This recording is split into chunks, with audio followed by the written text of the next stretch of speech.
At first glance, this sounds like a great option, but many consumers only end up with a credit rating that plunges even further. One tactic debt settlement companies like to use is telling you to stop sending payments to creditors, but that advice often only leads to trouble.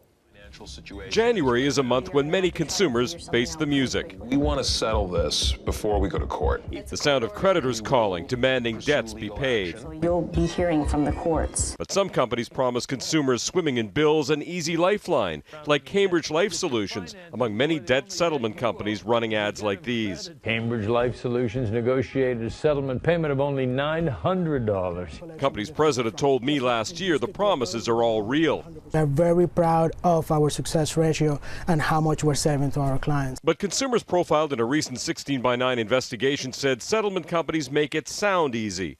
They're so nice, so easy to talk to. But the promises of paying less without penalty don't always pan out. Consumers paying money back to debt companies are encouraged to stop talking to their creditors. Debt companies often collect money from consumers until their fees have been paid. You can settle your debts and it'll have no impact on your credit rating.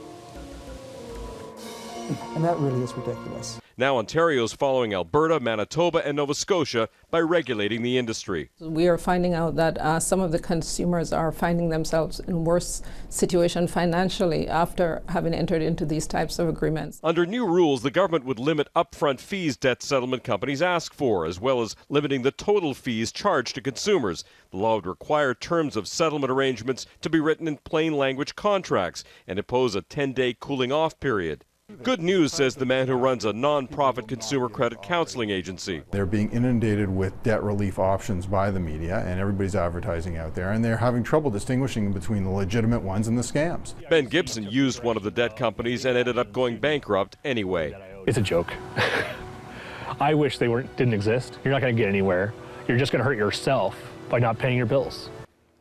Many consumers say the money they paid to debt companies was wasted because creditors never got the money and the consumers ended up getting sued.